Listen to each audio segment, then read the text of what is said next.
Can I just ask you your name and your age? Tui. Your name is Tui. It's a Tui. It's a bird. Tui, how do you spell Tui? T-U-I. T-U-I? Fair enough. And how old are you, Tui? 45. 45. And Tui, how have you ended up on the street? What's your story, mate? So I was working and living in Sydney up until December last year. The place I was living at, it was like a boarding house. They did 2 boarding houses burned down last year. One in Marrickville, one in Newtown. They went through, did fire ratings on all of the boarding houses, and the one I was living in failed the fire rating, so everyone got evicted. I am on Centrelink and therefore only get not enough. How much? Like $700 a fortnight, and rent is $500 a week. So it's literally I'm on the street because there is no housing. There is no housing. It doesn't matter what the fuck I do. I can't get a job because I've got nowhere to live. I can't get anywhere to live because I don't have a job. And even if I did, housing, there is none. There simply is no fucking housing. So what am I supposed to do? I'm fucked. I'm literally fucked. What was your job? Did you have a job? I worked for the council as a streetscaper. In Sydney? In Sydney. What happened there? Well, I lost my house, and therefore I was sleeping in a park. And it's really difficult to get up every morning and go to work when you're sleeping in a park. Did you have to resign? Did they dismiss you? How does that work? Well, I couldn't go to work for a week, and so they gave me the sack because I couldn't go to work for a week because I had nowhere to live. I was focusing on trying to get accommodation, but there wasn't any. I just bond, right? Where the hell am I going to pull $2,500 out of my ass when I'm living paycheck to paycheck as it is? Yeah, no, literally, I did a forklift course. I got the government to pay for a forklift course out of Armstrong's a couple of weeks ago. Done that. But I can't afford to get my photo taken to get the card. Because that's another $35 for the photo and another $68 for the card. Again, that is out of I don't have that money. You know, like, it's as simple as that. Without, and even if I did, accommodation, there is no accommodation. There simply isn't any. I've been searching. I've been here almost 3 months in Melbourne, and I've been searching. But again, when you live out of a bag, people don't want you to live in their house, you know. When you rock up looking like this, they're like, we might take a pass on you, buddy. So yeah, it's catch-22, but there is no way to get out of the hole. It's as simple as that. Are there friends or family who can help you? No. And you were in Sydney. You're in Melbourne now. Why did you come to Melbourne? I thought there'd be accommodation here. Yeah, Or at least I thought it would be less than... Like I said, the last places I was looking at in Sydney were a single room with share bathroom and share toilet, share kitchen for $500 a week for a room, you know, the size of a prison cell. And I can't afford it.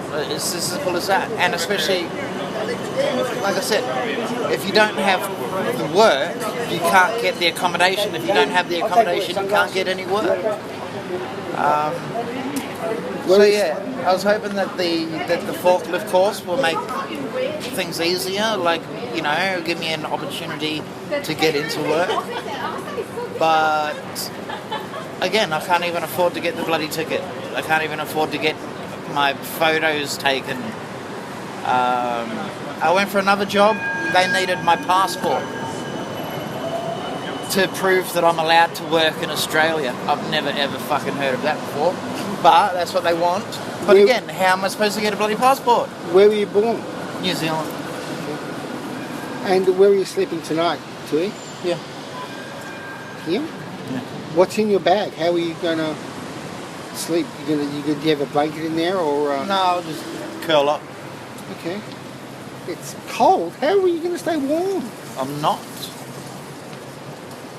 The sun will maybe come up tomorrow and I'll stomp my feet around a bit and yeah.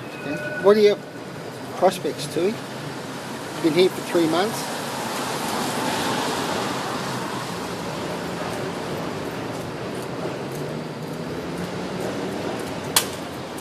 Nah, I reckon I'm pretty much fucked.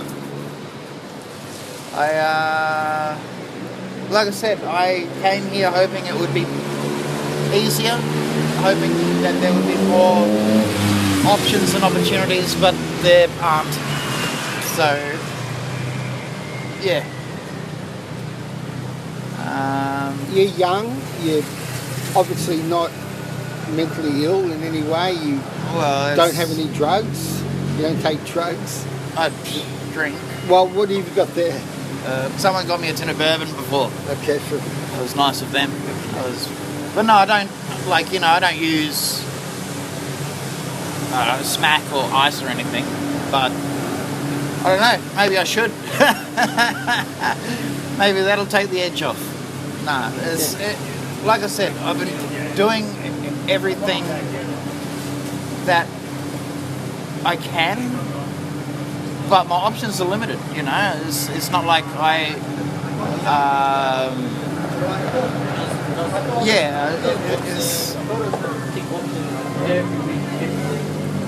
it's been more difficult than I was hoping it would be.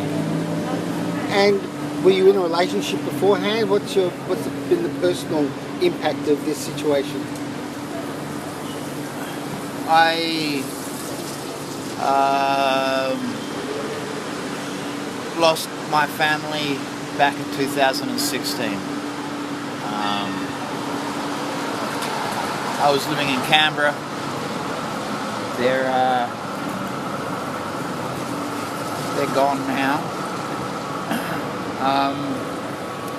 That's why I moved to Sydney, was to try and, I guess, start again. And I did it right for a few years. Like I said, I was working for the council. I was just, I just work all day, play video games, just living a pretty simple life.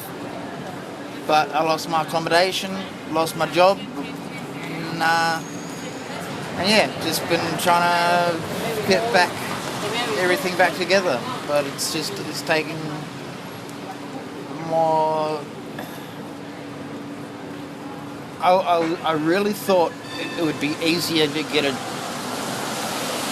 So I've got like the job network people, yeah. They do nothing.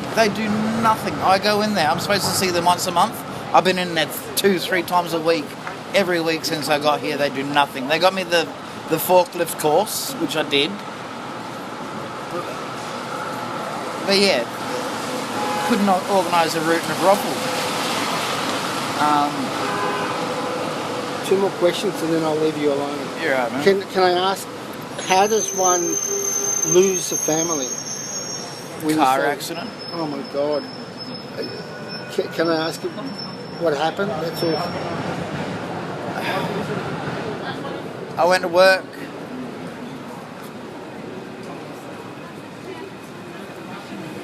They went to...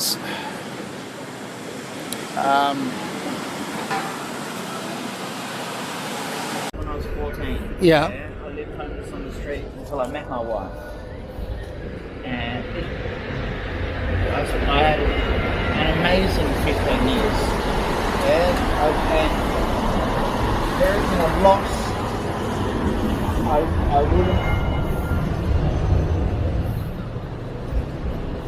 If I had it again, I'd do it again. You were homeless before, did you say?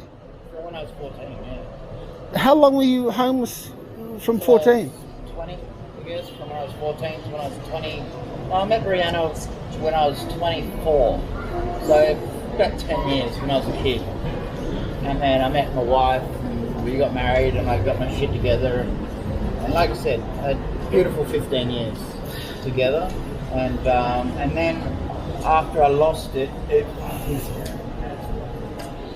I actually did all right. I did all right up until the end of last year, but it was easier to slot back into this life than than I would have thought, because I already knew how to play the game. I already knew that shame is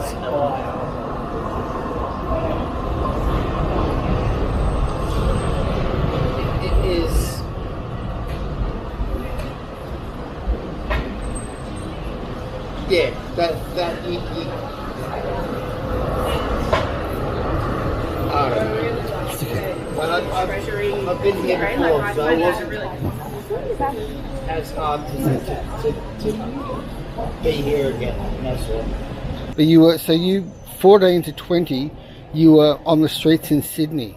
Oh, I hitchhiked all around Australia when I was 14, 15, 16. I went to Perth, went up to Broome, fucking all over the place. And was that like an adventure, or was it a try? For a little kid, that was fucking awesome. Okay. I had nothing else to do. I had